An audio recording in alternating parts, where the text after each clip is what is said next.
Hi, I'm Robin. And I'm Chris. Together we're the Gen X couple.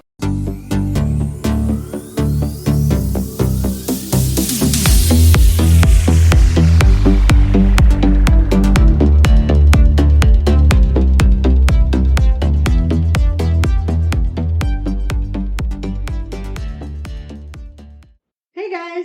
Take one. Hello, everyone.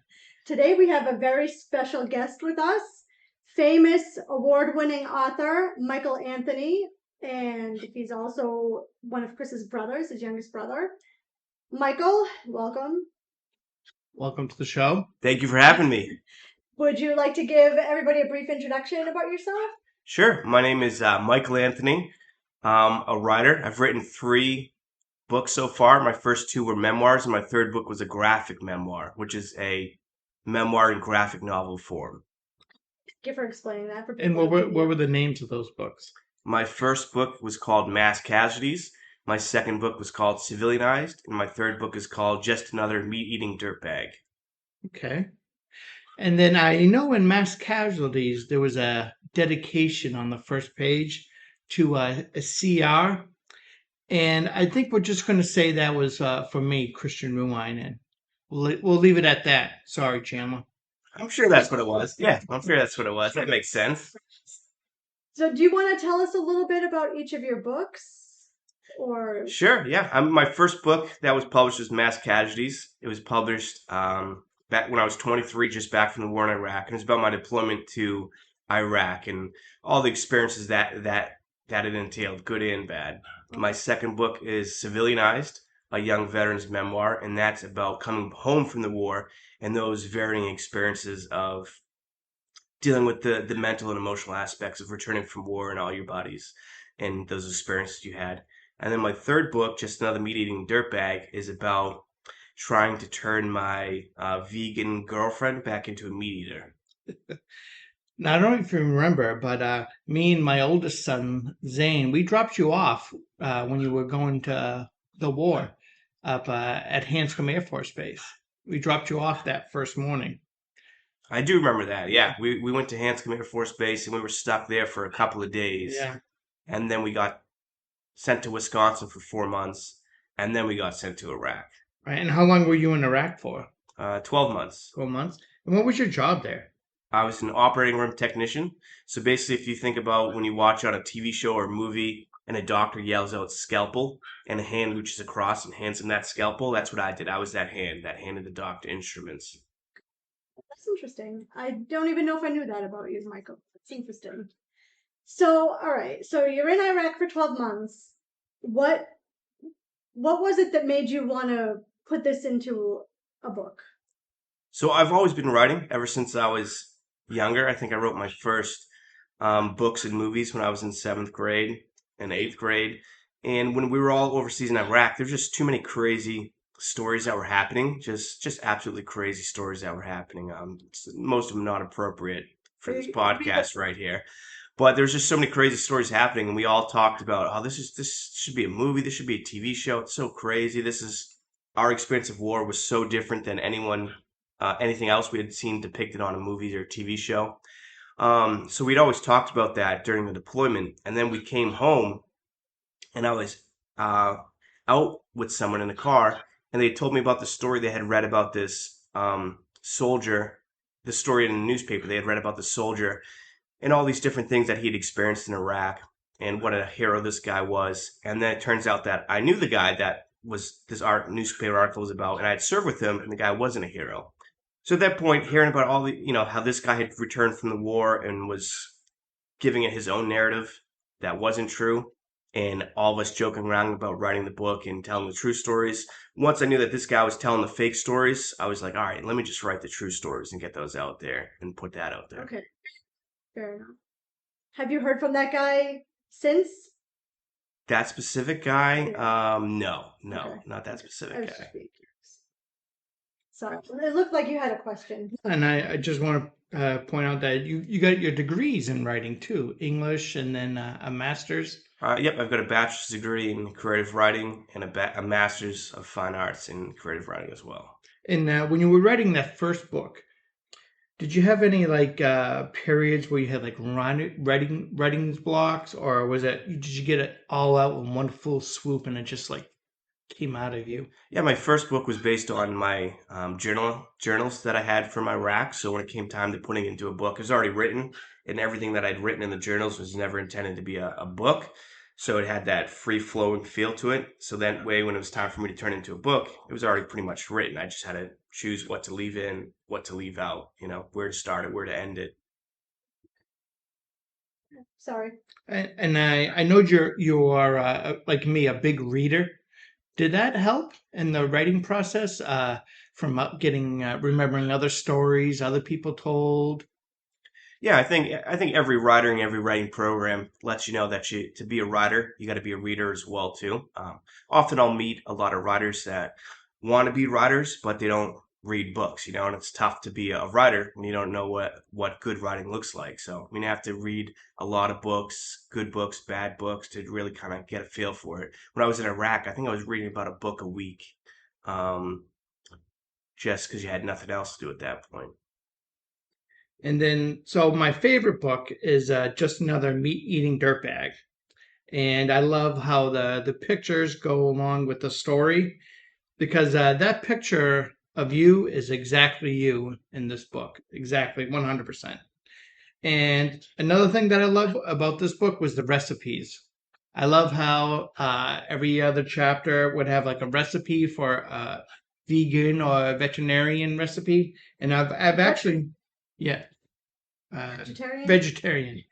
And I actually have done the vegan cookie one, chocolate chip cookie vegan, and that's my favorite one.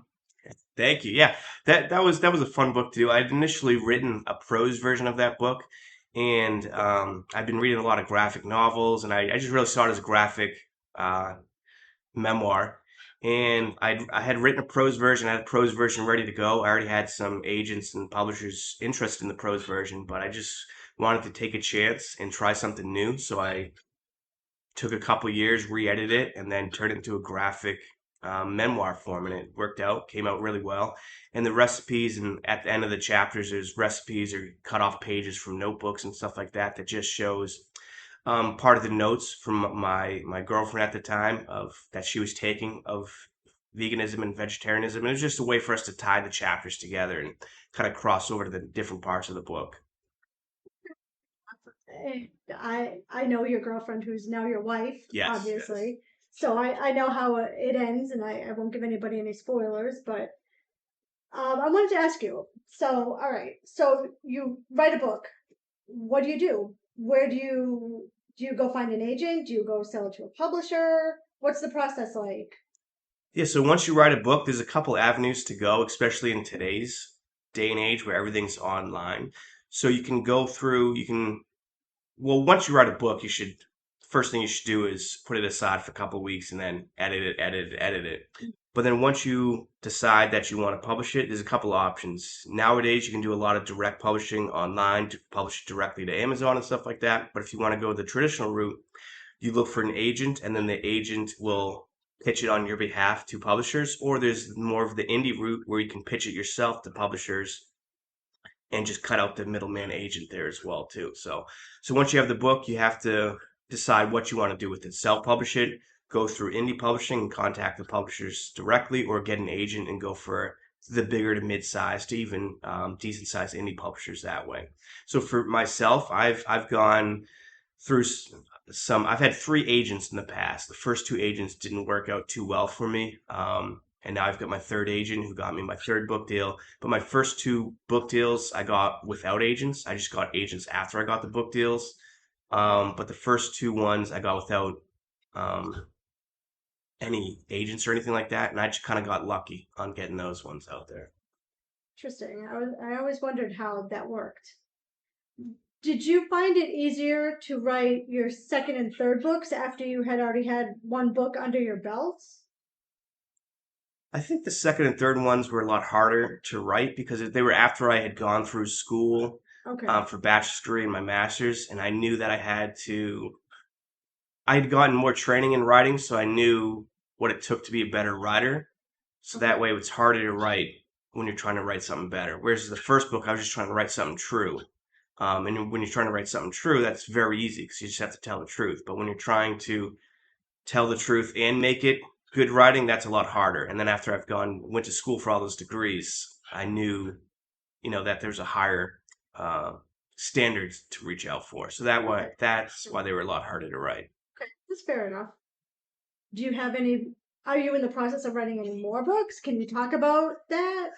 I'm in the What's process of next writing a for couple Michael of books right Anthony? now. I'm writing fiction books, and I find fiction books a lot harder to write than memoir books because memoirs you just have to write what happened and the characters are already there, the story's already there. You just Right, have to right. choose where to start it, where to end it, what to leave in, what to leave out. But for fiction books, you have to cover it all. You have to cover the story, the scenes, the plot, the characters. You got to make it all up, which is a lot harder to do. So there's one story I've been working on, which is a science fiction one, which I've been working on for about 20 years. I first started writing it when I was in high school, and I just haven't been able to, I guess, get to the skill point that I want to be able to tell the story. And then I'm working on another series of stories based off of when our father passed away. He bequeathed me his writings. And there's one story he was working on about a detective, which was his story. But I'm taking that story and I want to turn that into a children's version of it where I take that child and put him into that detective and put him into a child scenario. So almost like a Harriet the Spy, but for children's sake. So this detective will be a children's detective, and what he investigates is he's a friendship detective. So he's a middle schooler, but he investigates differences that friends have in school, or like he helps someone find a new best friend if their best friend moved away. He's a detective that helps you find the perfect best friend. Or if I there's an love agreement, it. or if there's a disagreement between friends, he helps solve that disagreement or find out what's happening there. Oh my And God. for this one too, the reason he became the quote unquote friendship detective is in the middle of the night, his two best friends, their parents just moved away, and he didn't get any real closure with why his best friends moved away and their parents moved away in the middle of the night. And that's related to a larger story that he ends up discovering there's something going on in town with one of these businesses or companies, and that's why his two best friends moved away. But as the friendship detective, he's helping solve these smaller um, cases, and he ends up solving this bigger case that affects the town. I So love it. I love That it. is a good I storyline. absolutely love it, and I can't wait to read it, even though I know it's a kid's book or it's going to be a kid's book. I love it. I also had no idea that Grandpa was a writer. Yeah, How did you never tell me that? I actually read that detective story I he didn't know has. he was a He writer. gave it to me to read. So it runs in the family. How much did he write? Did he just write short stories? No, that I'm sorry, I need the to know detective more. story was long. I had no idea he was a writer. Yeah. yeah, when I remember when I was younger, he tried to write a book on he wanted to write a book on the potato famine, and I think he wanted to write something, the Irish potato famine, and I think he wanted to write a novel of it, and that I think he wanted it to be somewhat similar to like Angelus Ashes by McCormick, I think his name is, or whatever his name is, and just talk about that time period, and just nostalgic for that time period and what led to the potato famine and the effects of it, but a novel based on that stuff. But then in later years, once I published my first book, like I said, it wasn't the best written book. I just trying to write the truth, not get it out there. But I suppose when you get a book published and it's just you're so young, it kind of gives people that inspiration. Like if this dude can do it, I can do it too. So at that point, he started writing again and um, just did some other stuff. I had no idea. I love that. You have to follow through with that. That's Okay. amazing. Chris, you just looked at me like you had something to say. Oh, and so all your books, I've actually seen your mass casualties in a bookstore. But are they all like in bookstores or just on Amazon? Yeah, I mean they're in bookstores. I mean at this point, I'm not sure which books are in which bookstores. Because bookstores are going the way of old nowadays. But yeah, they're all Non-existent. available online and stuff like that. They've all been traditionally published, so they've all gone the traditional route of getting in bookstores and being available online. We're going to post links to all your books and your website on in our show Show notes, notes. so that way, if anybody wants to buy your books, they can buy them. Nice, One nice. other thing I wanted to ask, and I know like right after Mass Casualties came out, you were doing a ton of book signings. Do you have anything like that coming up? Do you still do book signings?